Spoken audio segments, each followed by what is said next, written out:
I might ask on a scale of 1 to 10, with 10 being the highest, how would you rate your building experience? So I'm looking for a bad experience.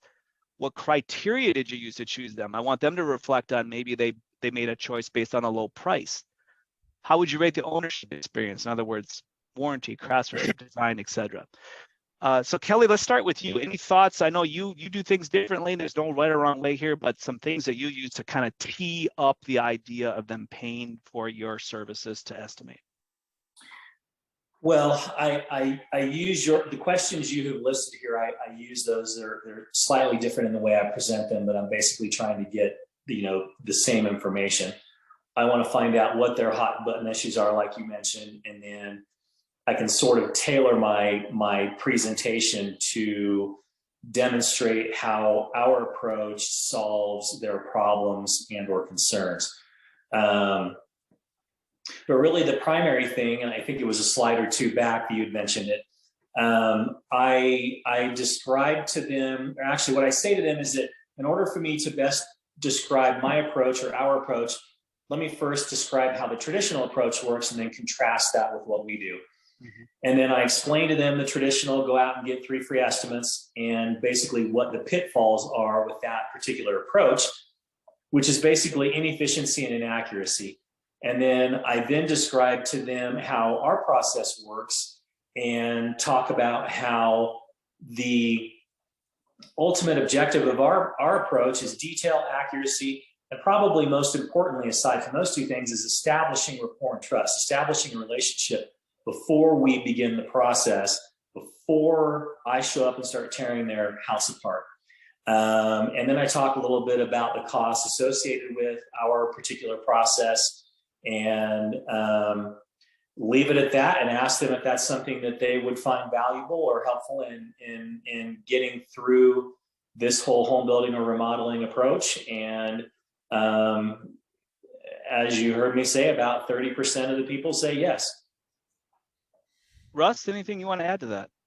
Yeah, this is a crucial part of the sales process, and the qualifying process, we tend to divide it up into 2 components. There's the disqualifying questions, and then there's the discovery questions. So in terms of the disqualifying questions, these would be closed questions. They're very quick to get through, but this is what protects a builder's time, because there's certain no-nos, there's yes-no answers that they're not emotional. They're simply not going to be a good fit.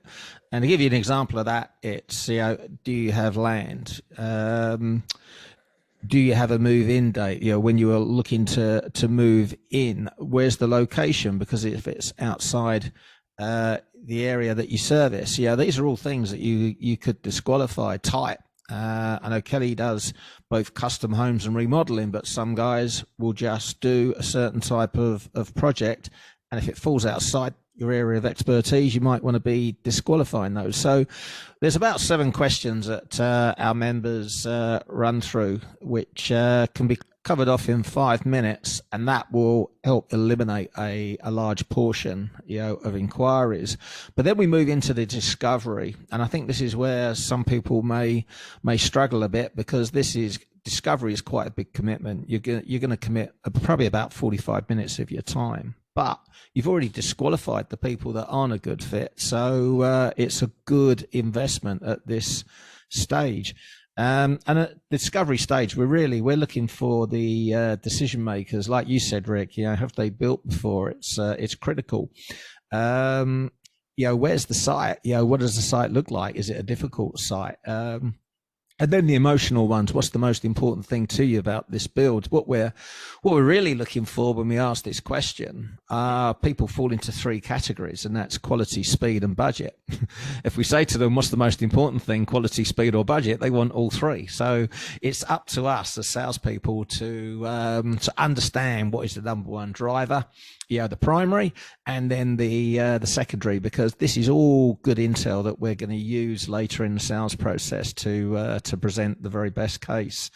And yeah, what are their concerns about building? A great emotional question as well. Yeah, we want to uncover the fears because our proposal must address those fears.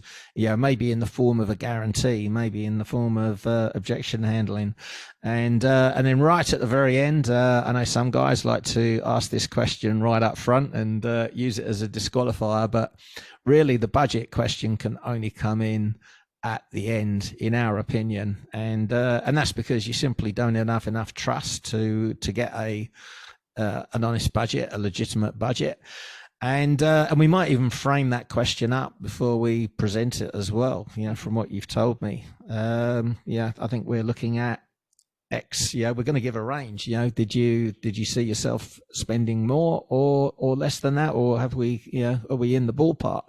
Yeah, because again, if they're a lot less, then yeah, there's education again. Yeah, we wouldn't be disqualifying someone just because they got a 400,000 budget and they want to build $1 million home. Yeah, we're going to dig deeper and ask more questions and find out, well, how did you arrive at that budget? So it's a very, very important part of the process to get right. But one of the most important things I'd say is to listen and go deep. This isn't an insurance form. It's not a tick and flick. Every answer that prospect comes back with, it's interesting. Tell me more. Go deeper. This time that you invest is absolutely golden, and it can be the difference between winning and losing a job, you know, months later in the process. Absolutely. Good Rick, insight.